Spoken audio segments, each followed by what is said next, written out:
So the bacteria have a cell wall, and the mitochondria is an organelle, and it has similar structure to bacteria, some type of bacteria.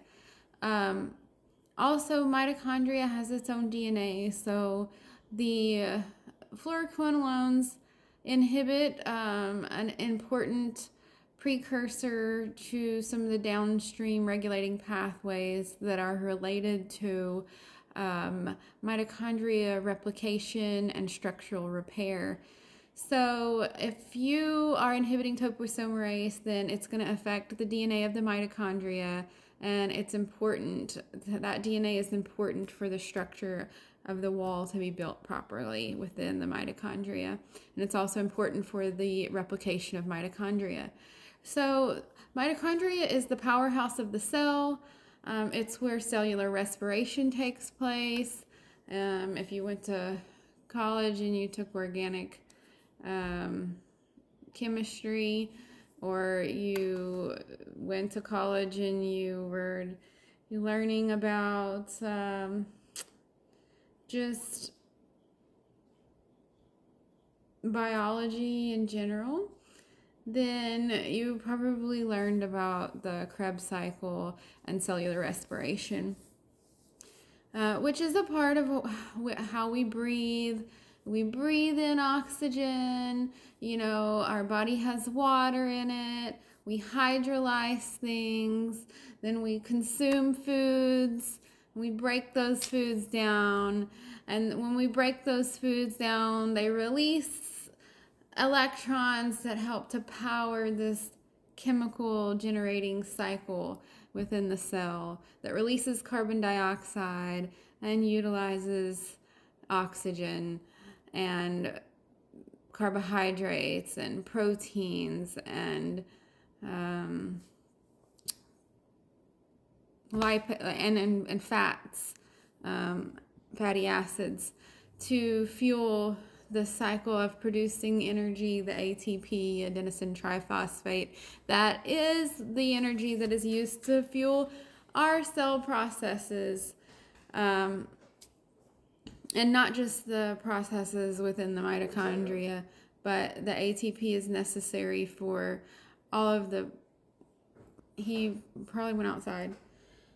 So ATP is very important, and that's why people with flouroquinolone toxicity, when the flouroquinolones like Cipro and Levaquin, levofloxacin, ciprofloxacin, come into the bloodstream and visit those cells and damage that mitochondrial DNA, we start to feel very weak and very fatigued because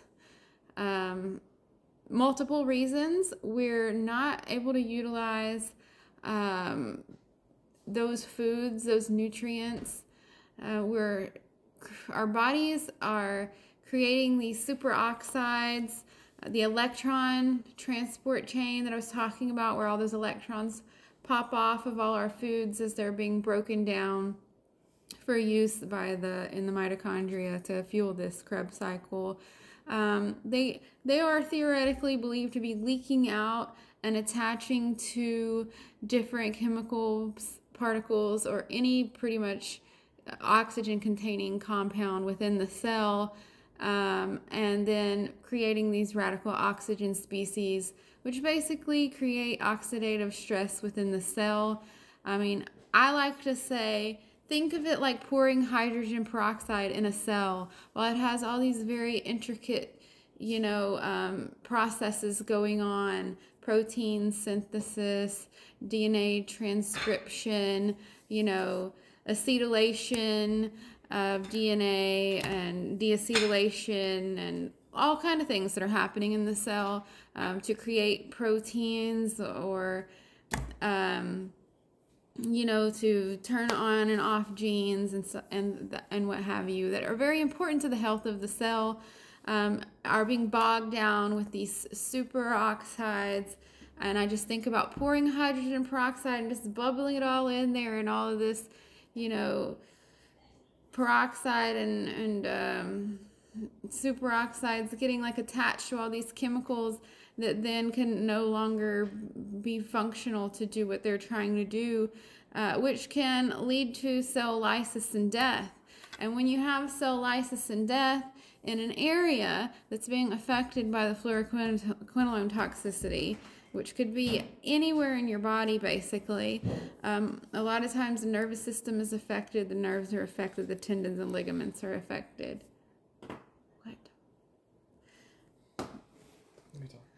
My son's talking to me. Sorry. Okay. So,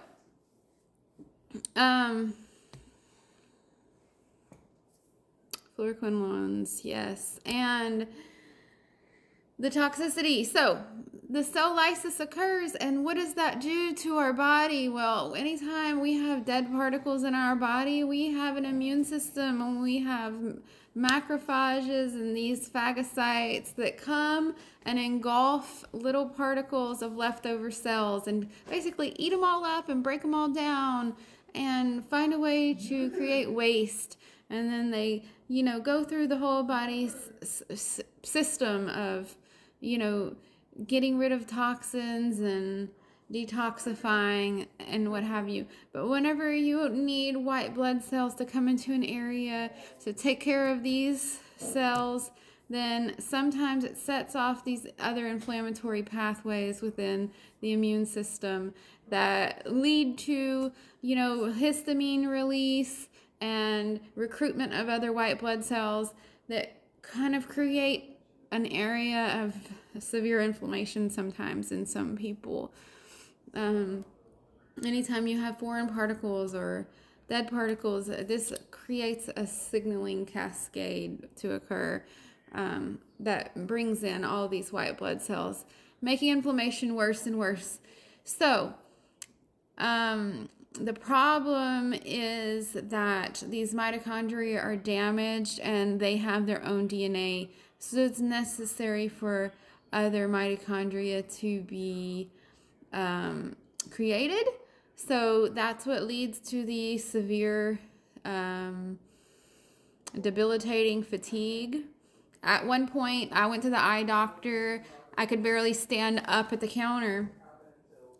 And I had to fill out the paperwork, and I was just not having a very easy time of it, and I was struggling to breathe because of acidosis, because whenever you are basically attaching all of these electrons to these oxygen molecules, then you don't have an oxygen as the incursor to the Krebs cycle to attach that last electron onto, so your body thinks, oh, I'm out of oxygen. I need to revert from aerobic respiration to anaerobic respiration. And that kind of changes the way your pyruvate and your lactic acid work in the body to find a new way to create energy less efficiently, and also generally producing more acid in the body, which is why we get acidic whenever we run, because our muscles are we are producing more lactic acid. So you may have all completely normal lab work and just feel very, not all completely normal lab work, but the typical labs that are drawn on people to see basically, how are you feeling? I mean, you might have perfect electrolyte balance. And they're like, your blood sugar might be normal, but the cells are not utilizing the sugar the same way. And you may feel very fatigued because you're not producing energy the way that you're supposed to.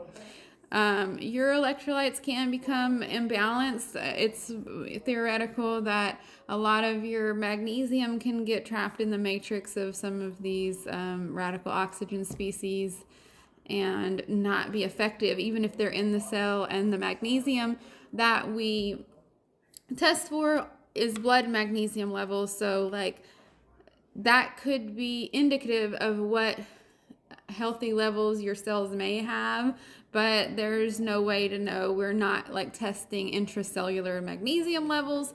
So even if you had perfect blood levels, because your body's really good at regulating certain levels, you don't really know what's going on intracellularly. because we just don't test for that. Yeah. So a lot of times your lab work will be normal when you have fluoroquinolone toxicity in a lot of areas, but maybe, you know, you'll have vitamin deficiencies a lot of the times because you develop severe food intolerances, which is another aspect of fluoroquinolone toxicity. So you have like one cell wall thick of GI tract, which is your stomach and your intestinal tract. So when those fluoroquinolones damage the wall there, then your bloodstream and your immune system is now a lot closer with no protection to a lot of foods and food chemicals that would not typically bother people who had a great thick wall of probiotics, which are the good bacteria covering you. You would also not have damage to the wall there, the thin wall there. That's important for the nutrients to diffuse into the bloodstream or whatever. I don't know if diffuse is the proper word, but so your immune system there becomes very heightened to different things that you were eating at the time that you had the damage and that you had killed off all of your good bacteria in your GI tract. And sometimes that damage can cause fluid shifts when you eat sugar. As apart from not being able to, sugar is very inflaming. So a lot of times people with fluoroquinolone toxicity need to avoid sugar because it adds to the inflammation and tissue damage, and it really heightens the pain, the nerve pain that is common in fluoroquinolone toxicity. I mean, on a microscopic level, sugar crystals are sharp. Think of it how you want. They damage tissue. People with high blood sugar, they get nerve damage, they get kidney damage. It's very damaging to the vasculature. So a lot of peripheral neuropathy, and the inflammation from the damage to the structures of the body lead to swelling and inflammation in those areas, and it leads to a lot of pressure on nerves that cause a lot of problems with typically sciatica. I mean, anywhere you have structural damage, whether to your spine, a joint, you can have inflammation and swelling that can add to the compression on the nerves that are in those areas and lead to a lot of pain and radiating pain from those areas. So avoiding sugar, a lot of people go on keto diets, and also for the reason of the fluid shift. So sometimes people who have gastric bypass or different surgeries that affect the stomach, they end up with undigested sugar in the small intestine that can pull fluid from the body and the bloodstream to dilute that undigested sugar, and then it can create a dumping effect where the person can have, severe diarrhea. But if the fluid shift is happening because of the sugar in the GI tract, just because you have that drastic, rapid fluid shift that can make you feel very dizzy, very fatigued, very weak, very short of breath, along with acidosis from any of the toxins being built up from potential liver damage from the fluoroquinolone toxicity and your body's inability to break down food chemicals, along with the inflammatory response that you're going to be having to the foods that you've developed food sensitivities to because of that thin GI cell wall. That fluid shift into the GI tract is also going to pull you down and make you feel extremely weak. But you may not end up having diarrhea because that fluid could be reabsorbed in the colon before you ever notice that it ever shifted. So you could be feeling really bad for like 15 to 30 minutes because of some type of like dumping syndrome that hasn't like fully left your body by the time you would need to go to the bathroom, basically.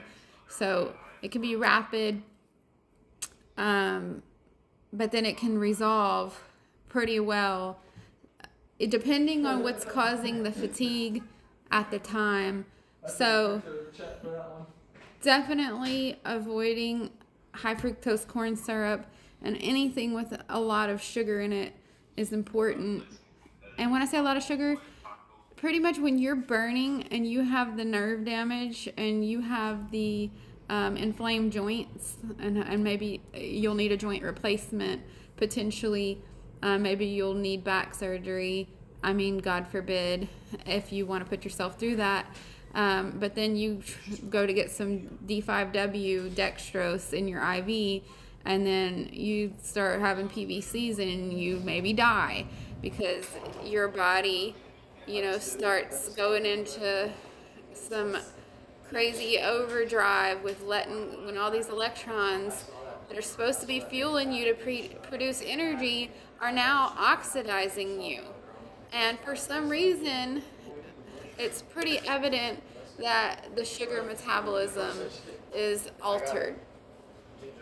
So if you do keto diet for a couple of weeks, if you're not sensitive to specific keto foods, then you can notice a really good difference with cognitive function and also with a lot of the nerve pain and damage. So like neuropathy and paresthesia can be so severe that you can feel like your veins are distending to the point where you feel like they're going to burst. And it's just such an engorged feeling of because your blood vessels can be inflamed. So, and a lot of it's nerves. So you don't really know for sure in an area unless you were to take a specimen of some tissue or you were to have special testing, like what exactly is causing my pain. But because I've been through flouroquinolone toxicity that I have, gotten through very well, it took me a few years to get better,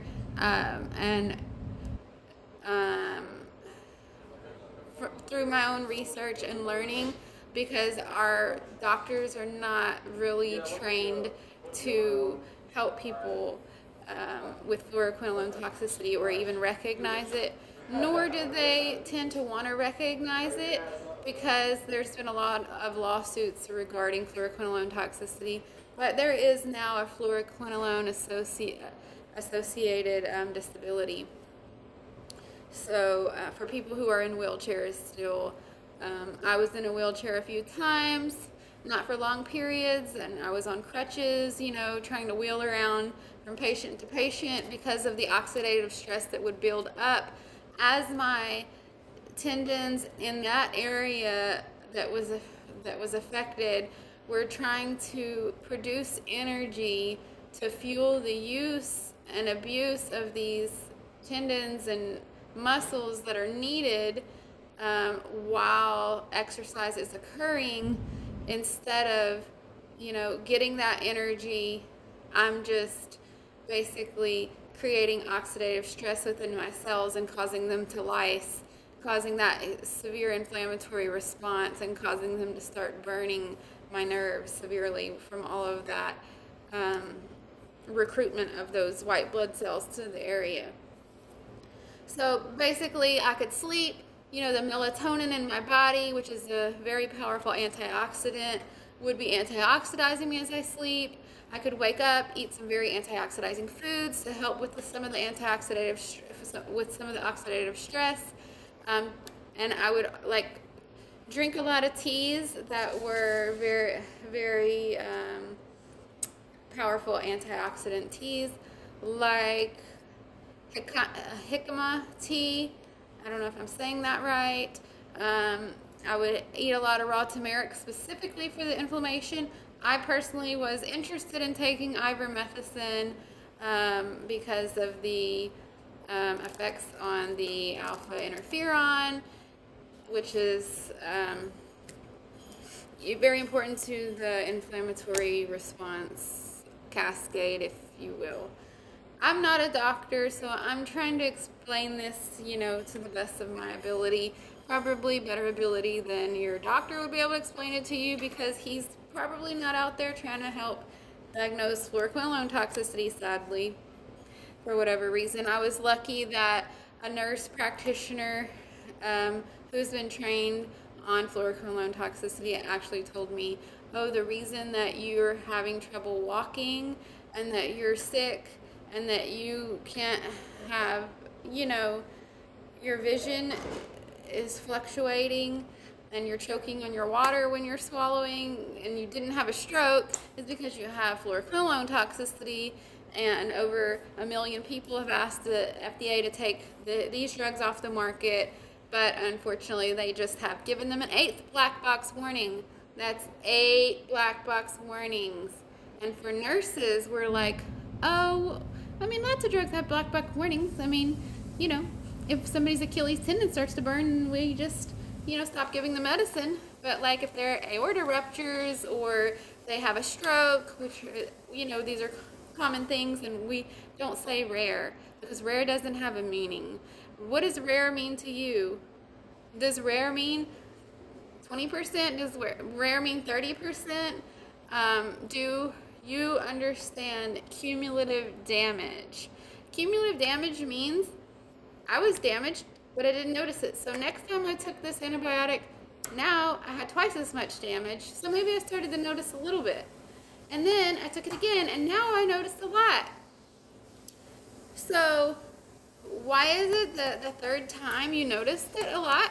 It was because you still had permanent damage from the previous 2 times. But it doesn't take everybody that many times. Some people die immediately, and we say they were allergic. But when something is toxic to your body, which means it causes known damage to your mitochondrial DNA, that's not an allergy. That's a toxic medication. And objectively, when you talk about this medication and you talk about severe bacterial infections that can cause sepsis, which could kill you within hours, versus a drug that, could cause you a disability or may also kill you, but may be less likely to kill you than sepsis, then we might say, okay, the risks outweigh the benefits, or the benefits outweigh the risks at this point. Let's go ahead and take a flouroquinolone because my blood pressure's dropping, my heart rate's 120, I have a temperature over, 101 or whatever it may be, in where I'm having symptoms of organ failure from septic shock.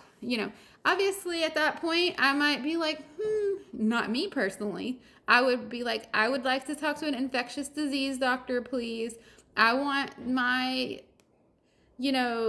bacteria cultures grown out. But sometimes it takes days for cultures to grow out and for you to do susceptibility testing to different antibiotics. And you don't always have that time because sepsis is a very serious, deadly condition. But there are other drugs that do not damage your mitochondrial DNA that can be effective treatment for sepsis.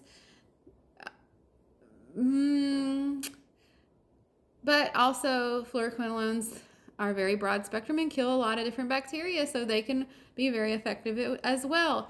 So it's not hard to understand why somebody wouldn't want to take this drug off the market altogether, or these drugs, this class of drugs off the market, because yeah, they could save lives and they can also ruin your life and ruin your ability to work and ruin your brain. They could kill you. They could cause your aorta to spontaneously rupture. If you can sit down in one spot after taking a fluoroquinolone and all of a sudden your Achilles tendon can just burst, do you know how degrading to the tissue that drug has to be for that to be able to occur? Like how seriously toxic that has to be? And yes, it's in part because of your inflammatory response, but it's also in part because of the severe damage to the mitochondrial DNA and to the mitochondria's ability to have its structure created properly, because the DNA is the blueprint that helps you to create and also to replicate your mitochondria. So you may not have these symptoms immediately when getting a flouroquinolone. You go to the hospital, you don't even know what a flouroquinolone is. You've never even heard the word flouroquinolone. You think flouroquinolone is a big word. Cipro sounds familiar to you. I've taken that before. It always helps me. Okay.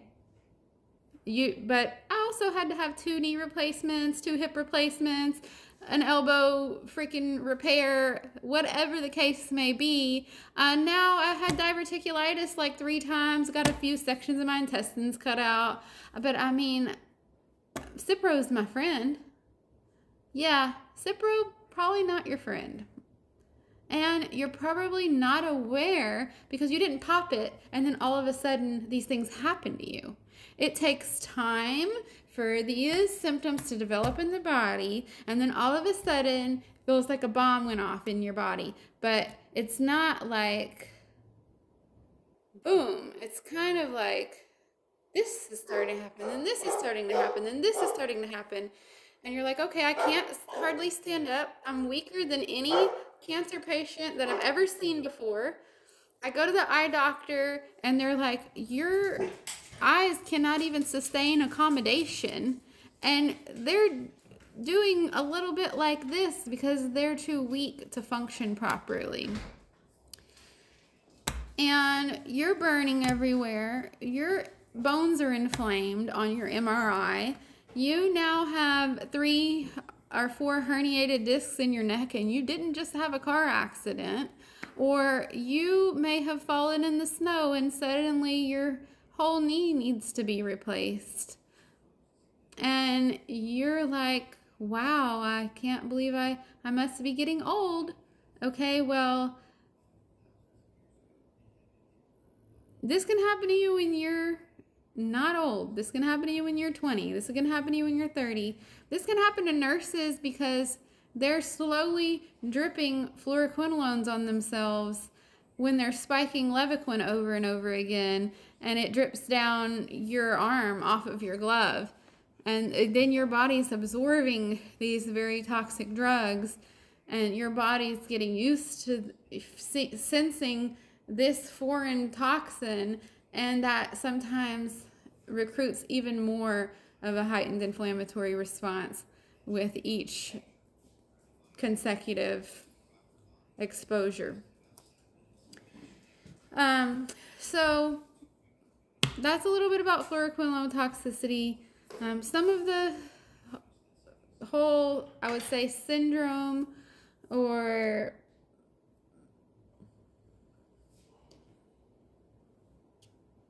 systemic issues that you may notice are orthostatic hypotension.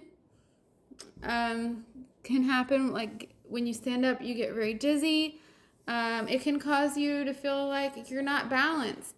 So let's say you stand up against the wall with your eyes closed and your body starts tilting over because you no longer are able to tell very well where you are in space.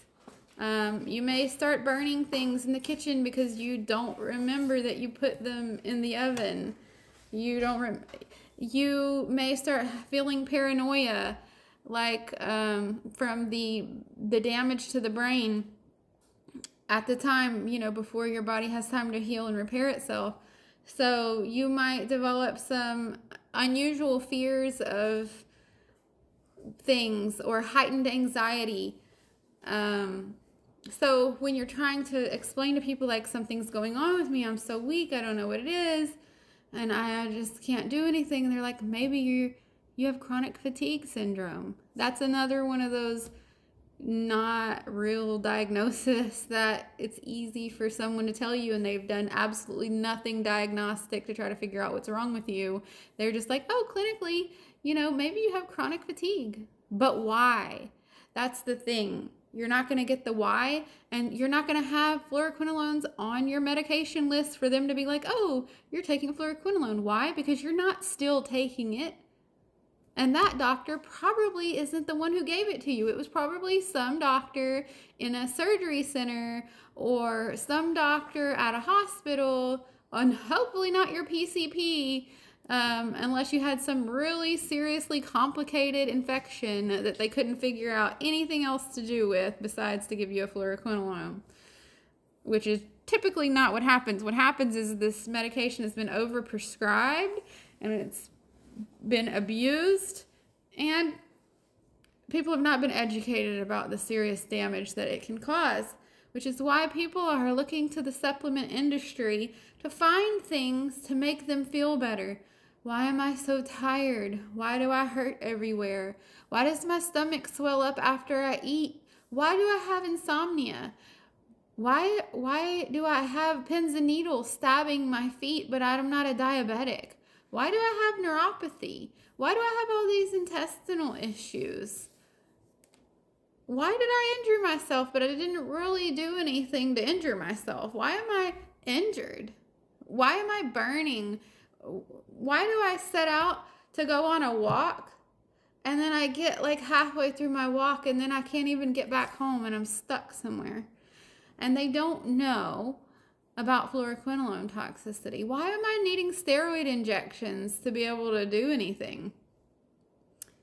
And fluoroquinolone toxicity. So especially if you're having all these symptoms at once, it's not that there aren't other systemic issues and basically autoimmune problems that could occur, but if you've gone to a rheumatologist and you don't have any autoimmune issues, but you're on fire somewhere, then this could very likely be the cause, especially if you go back to your dates of injuries, which is usually how people find out that they have fluoroquinolone toxicity, is they pull up a report from Walgreens, CVS, all their hospital visits, and they look for cipralevaquin, and then they go back and they look at their hospital and doctor visits, and they're like, oh, I took cipralevaquin, and then within, a week to a few months, maybe even 6 months, all of a sudden, I couldn't move my neck anymore. I'm having severe muscle spasms somewhere. I can't drive to a restaurant and make it back home because I can't hardly breathe, and I have severe, sudden tiredness that comes over me that makes it incapable for me to continue driving after eating a meal. I'm panting in a chair.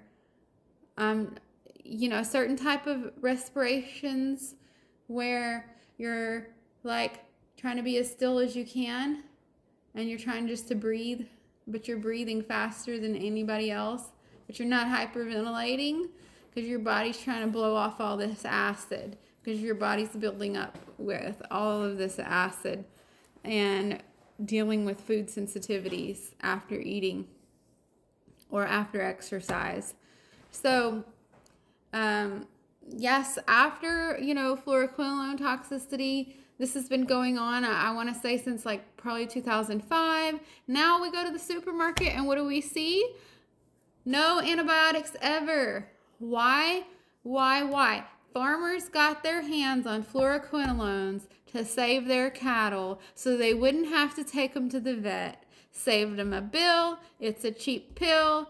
And then we that have been sensitized to fluoroquinolones go and take a bite of that steak that has some fluoroquinolone in it. Fluoroquinolone and fluoride, similar because of the chemical components.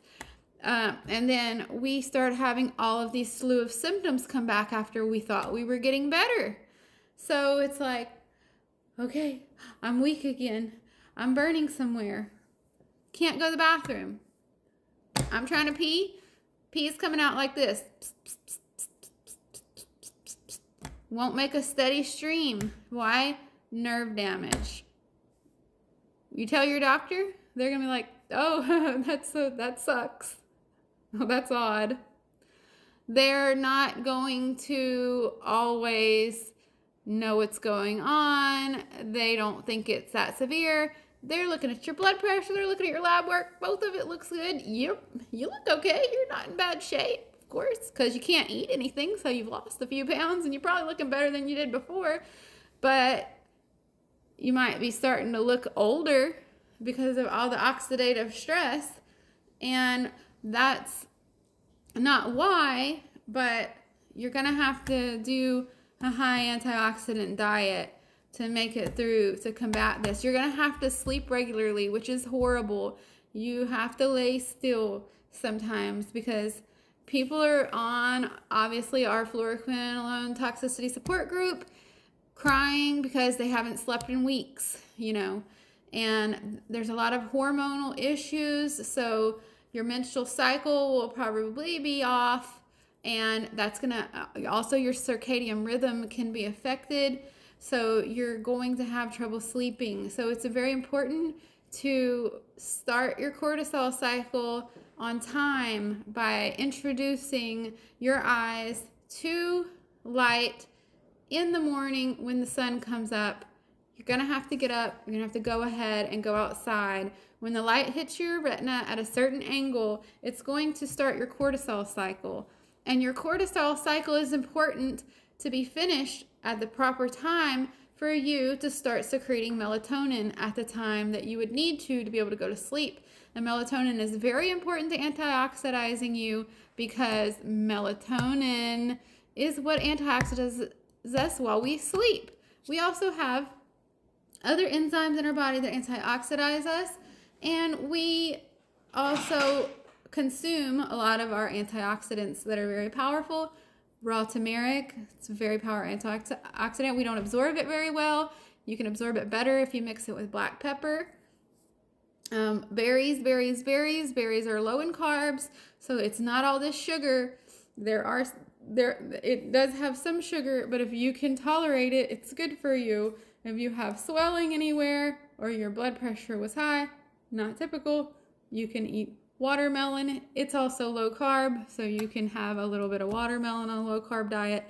You can have strawberries, and you can have squashes, and you can have broccoli and cauliflower, and you can have meat, but it needs to be meat that has no antibiotics ever and no hormones. Why? Because your liver could be affected to make it harder to metabolize things, harder to break down toxins, on top of your body having all these sensitivity to food chemicals and just actually bogging down your body with more oxidants. If you look at a lot of different medications and you ask, is this an oxidant? Is this an oxidant? Almost all of them are oxidants. A lot of them contain fluoride. The fluoride that comes from your house, well, the water that we drink, the tap water, not that we drink, but tap water has fluoride in it because we're dumping fluoride in our water. There's a whole fluoride agenda, and that is because people don't want to have to pay to waste fluoride because they're not allowed to dump it into the sea because it is very toxic. It's a highly oxidizing.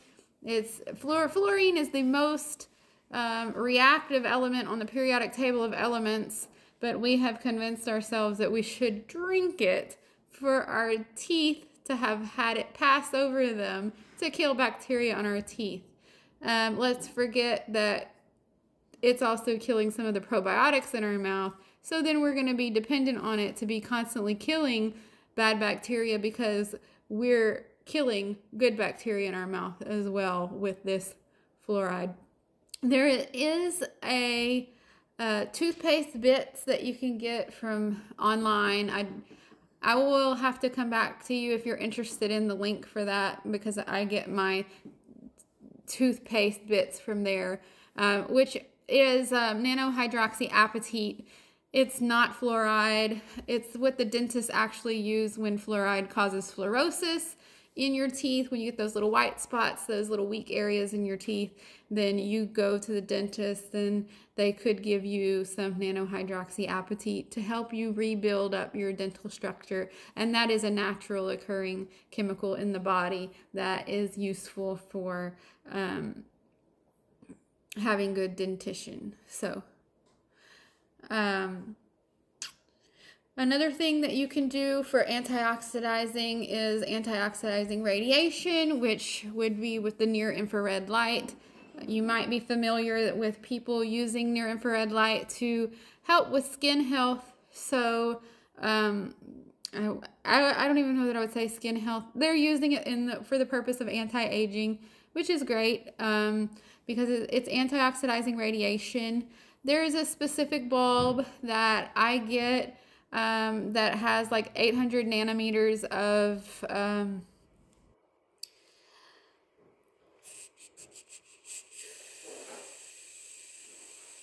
don't even know how to classify that. But it specifies 800 nanometers on it. And if you hold it like 10 to 12 inches away from your affected joint for around 10 to 12 minutes, then maybe 8 to 10 minutes, then you'll get the typical dose of radiation that is antioxidizing radiation to the joint. What I like to do is I hovered over my joint for or did at the point that, of course, I still have neck problems because obviously I have several herniated discs in my neck. And I will hover it over till I feel a slight tingling, but not a warm sensation, because heat is going to dilate blood vessels. And so definitely radiation comes with heat. So you want to keep it from getting hot, but you do want to feel some of that penetrating radiation to feel the soothingness of it. And you can definitely reap some of the benefits of that typically immediately, and especially within the first few days. Also, for the inflammation,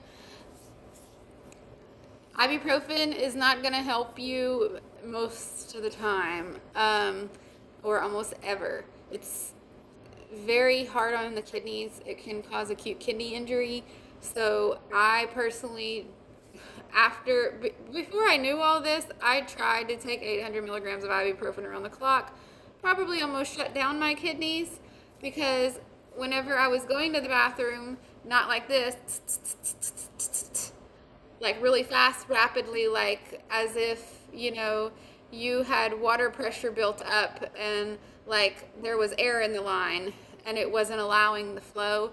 That's kind of how spastic my nerves were, not able to properly innervate my muscles in the proper time to cause the complete relaxation and contraction of the certain sphincters to allow urine to flow.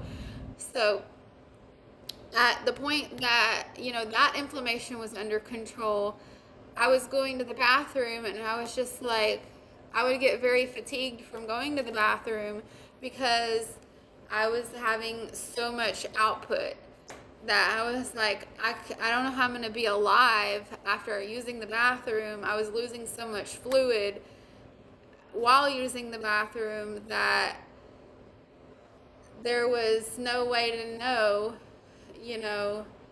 I was obviously going to be dehydrated from that much loss of fluid.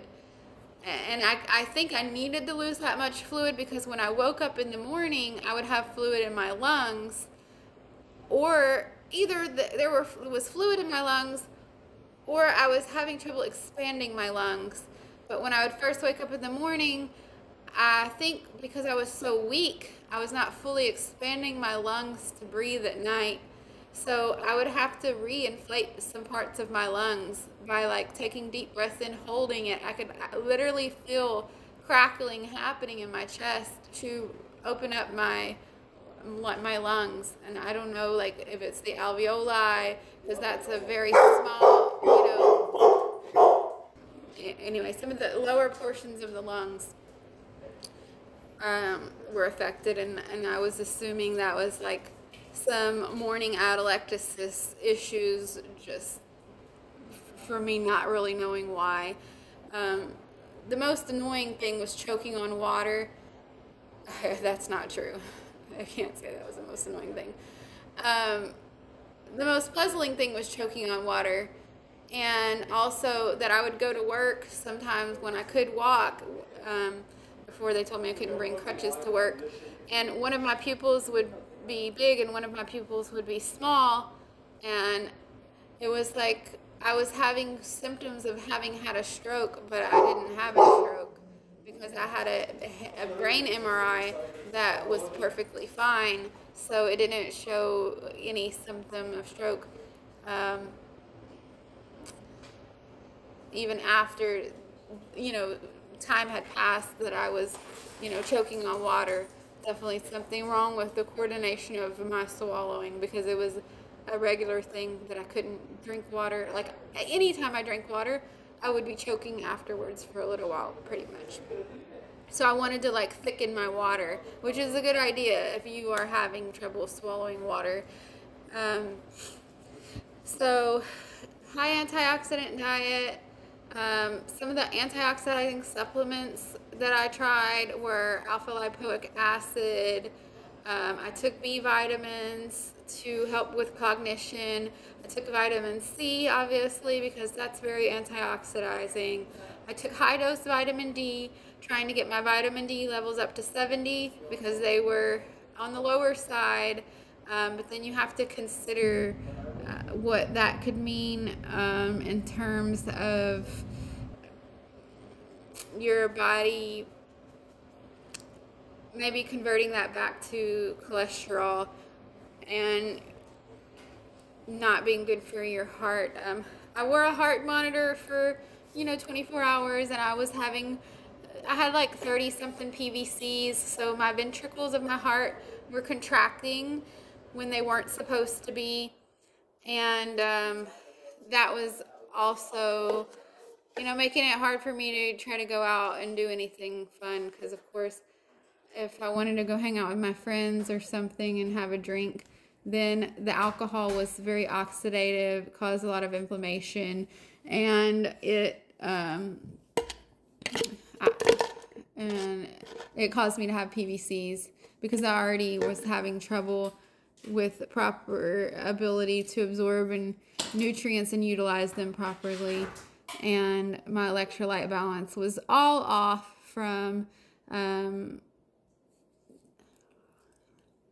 peeing out all my fluid all the time, and from the damage I probably caused myself from taking ibuprofen.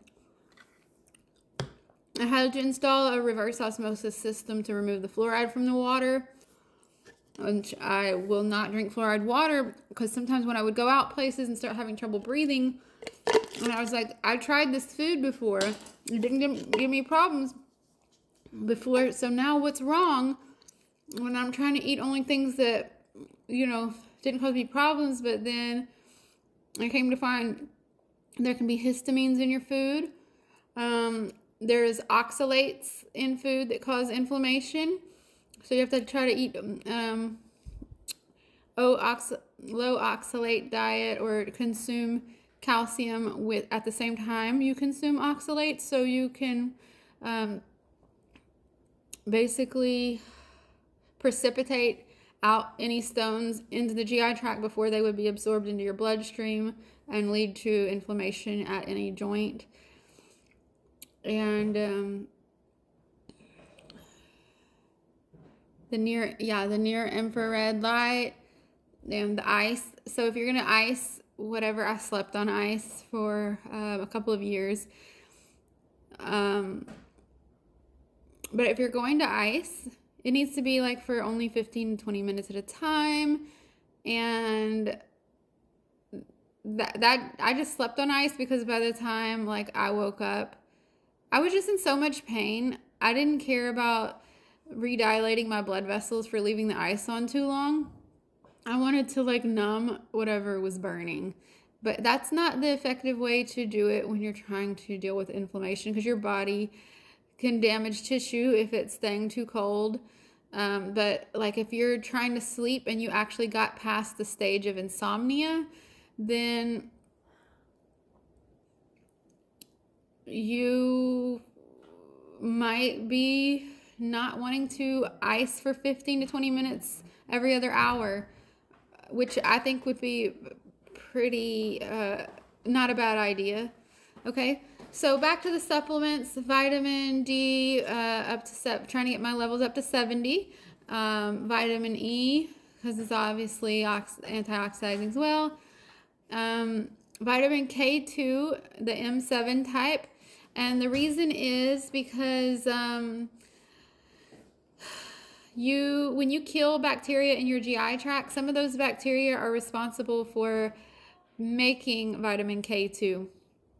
And when you take antibiotics, then you are inhibiting your body's ability to have enough K2. And what vitamin K2 does is it helps to move calcium out of the soft tissues and into your bones. So obviously I don't want to harden anything like my arteries or anything. I don't know.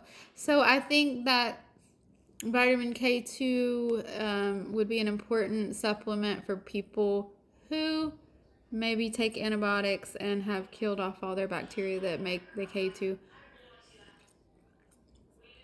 And calcium is very important part of muscle contraction, nerve transmission,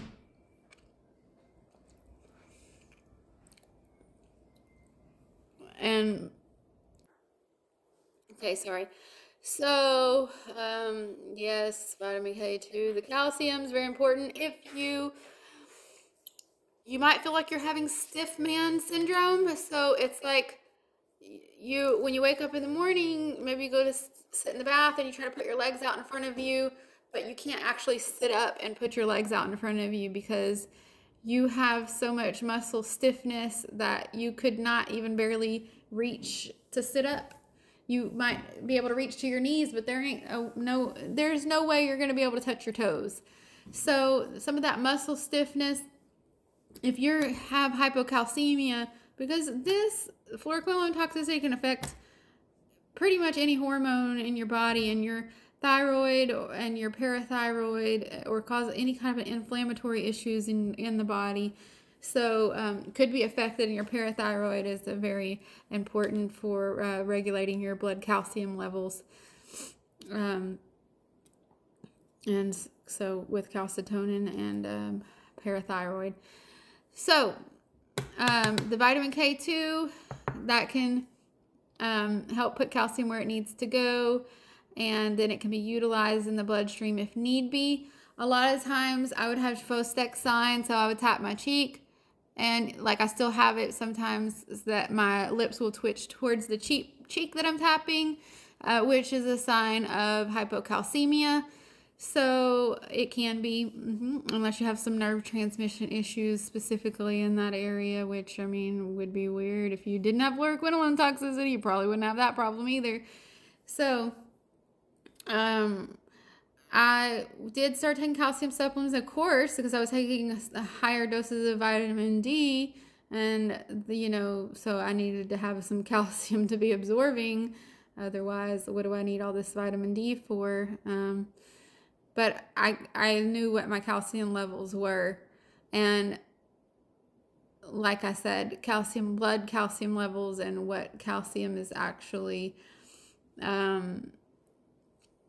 intracellular calcium levels are different. And when you have oxidative stress and you have matrix of superoxides and radical oxygen species just bogging down everything, I mean, you may not know what can be utilized within that cell. So anyway, I just think that calcium was part of what I was lacking, not specifically because of oxidative stress, but more likely due to malnutrition from not being able to eat because of the severe weakness and severe bloating that food caused me. So I was afraid to eat. I was afraid because I didn't know what was going to cause me the problems, because I hadn't done so much research at this point to understand what was happening to me. So I basically tried a FODMAP diet that was helpful, and I also went and bought a food sensitivity test to see what foods were causing me to have immune responses to, so I could try to lower anything that would be heightening my immune system. So I tried to take on a holistic approach to preventing activation of my immune system through taking good care of my body and my cells, through eating low chemical foods, avoiding VOCs, which is volatile organic compounds, which are basically chemicals in the air that are bad for you, that you can get a carbon filter air purifier to help remove. I used eucalyptus in the house because I became allergic to dust mites, so which are going to be on dust, anything that has dust on it. So that is just something that's going to heighten my immune system. So if I have heightened immune system, then I have all these immune cells that are going to just probably end up in the same areas where I'm having inflammation issues already. So sleeping regularly whenever you can, resting whenever you can, avoiding anything that could cause damage or stress on your joint,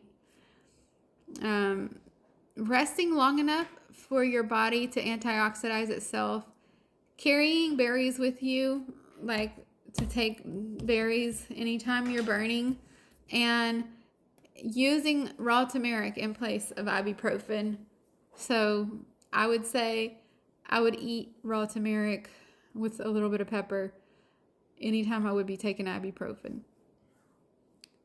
which would be around the clock at, the points where you're burning so badly. At the point that my chin was pressed down to my chest and I was not able to physically lift my chin off of my chest because of severe muscle spasms in and around my neck and shoulders, I wore a C-collar at that point in time.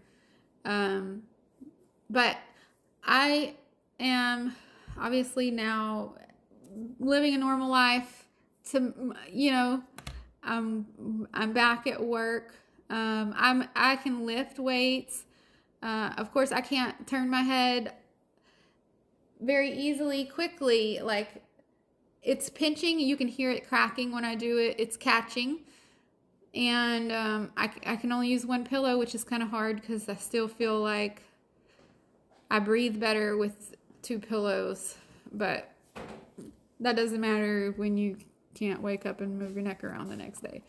So the discs in my neck are never going to unherniate themselves. I'm still going to have spinal stenosis, and I still have torn labrum in my hip, and I don't have to get steroid injections into my bone, joints, whatever anymore to help with osteitis, and that's nice. But most of this a lot of it is because of time. It takes time to heal. It's really hard to heal when you've damaged mitochondrial DNA, because how can you produce better DNA? These cells that are affected,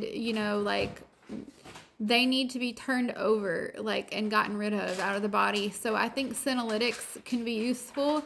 So I'm thinking quercetin specifically.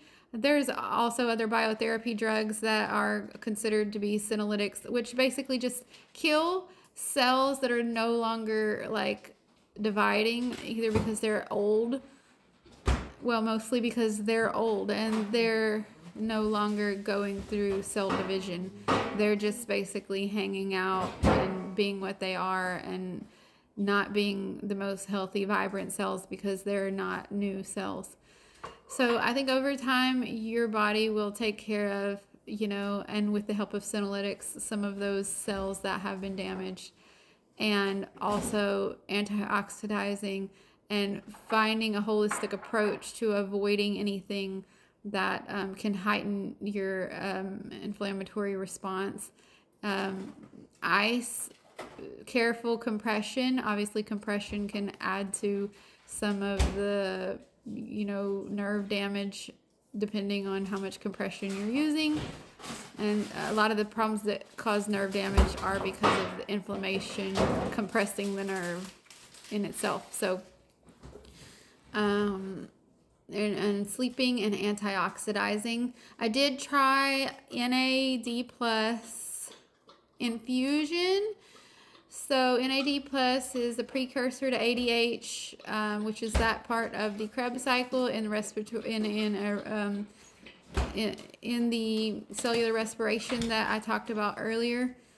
And when I did the NAD plus infusion, of course, like, it usually makes people feel like they're going to lose the body function from up above and down below all at the same time, because your body is just being filled with this energy, precursor to energy, that is easily turned into energy without all the other necessary events occurring.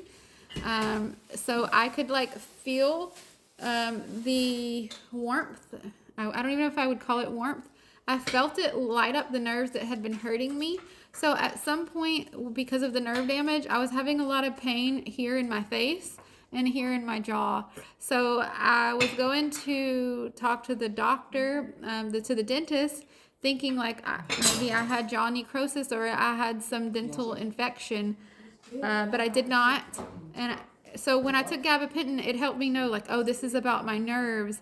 And also it can be about just GABA in general, like the level of your brain chemical that basically makes your body relieved of pain and lowers your, and raises your threshold for pain and causes the body to have the ability to relax, can also be affected because of the damage. So that's why I also took GABA as a supplement as well. And I haven't even begun to really go through all the supplements because they're just so extensive.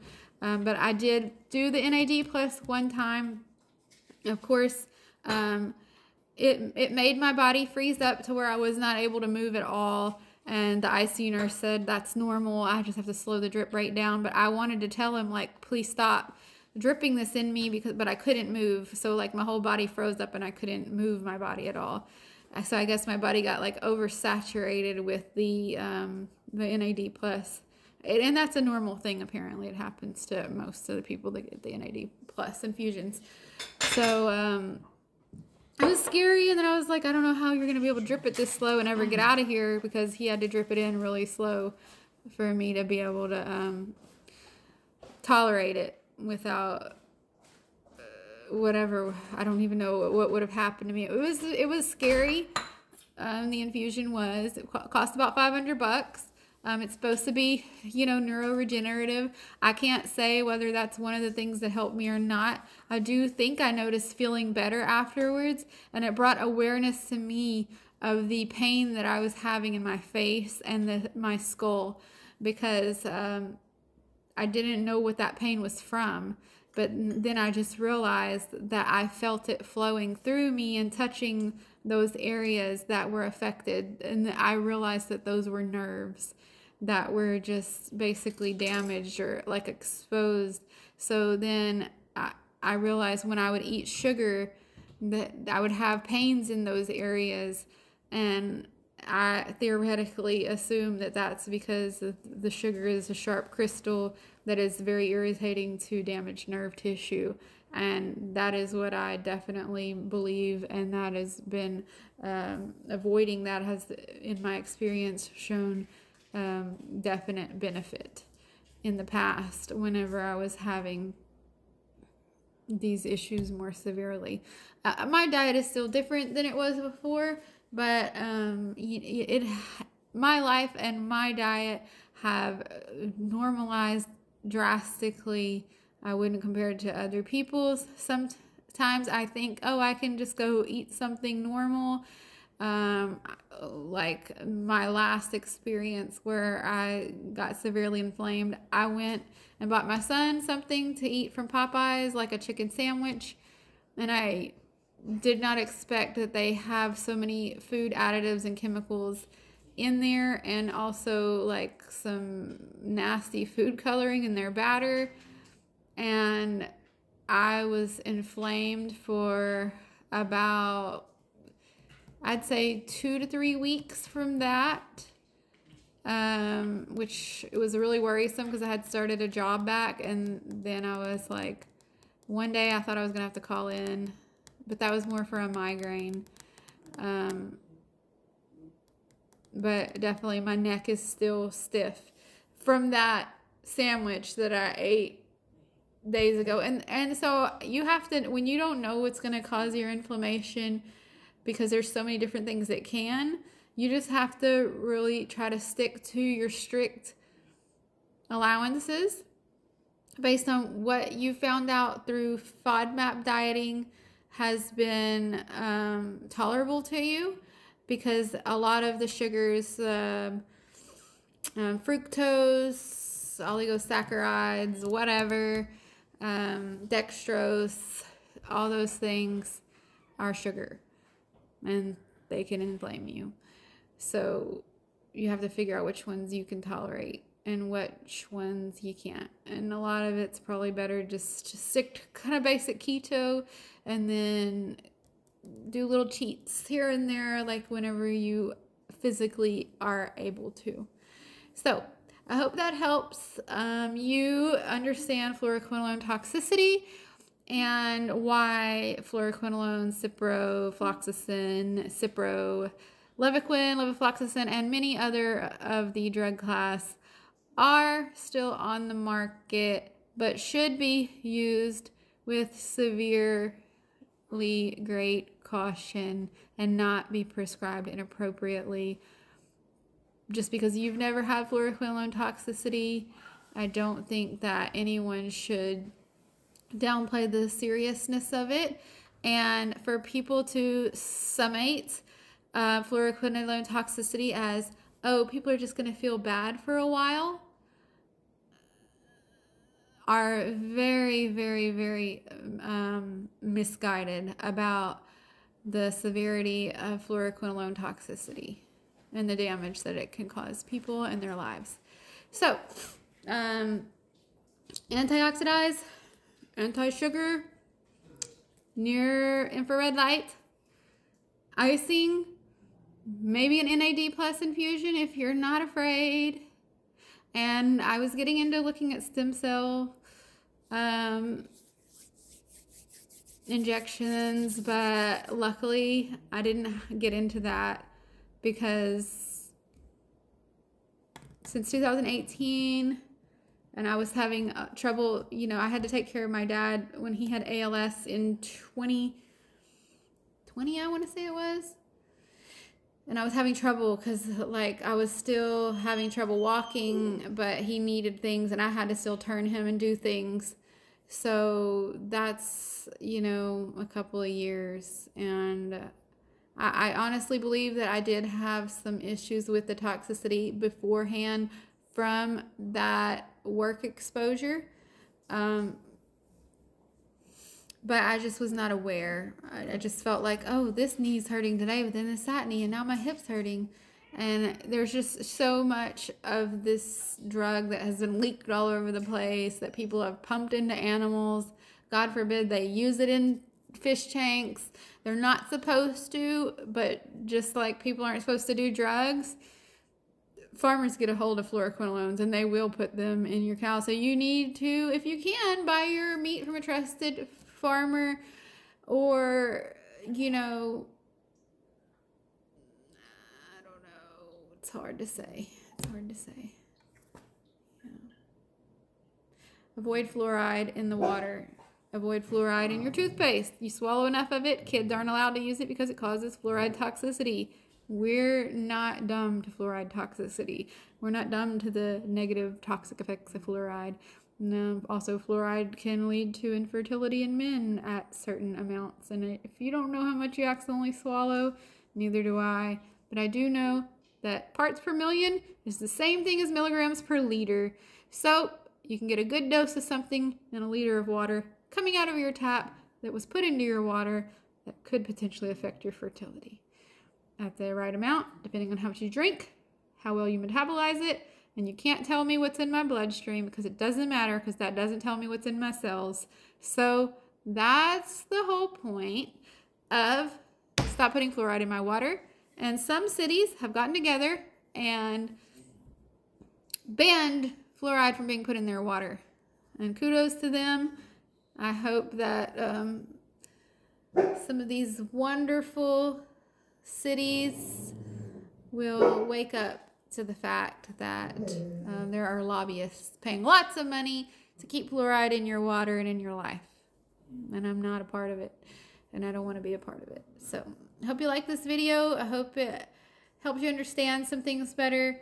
If you want to correct something that I said, or you feel like you know more about this topic that you'd like to share, or something has helped you with flouroquinolone toxicity, or you think you might have flouroquinolone toxicity and you want to talk about it, we can talk about it. And I'm making this video for a lady, but I thought I would share it with everyone because I think it's important for people to be aware of the dangers of flouroquinolone toxicity.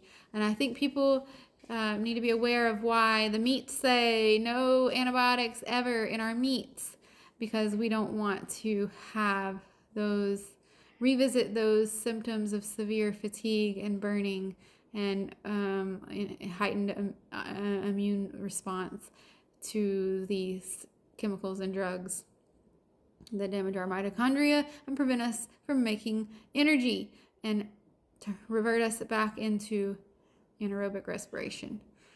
So that's it. The end.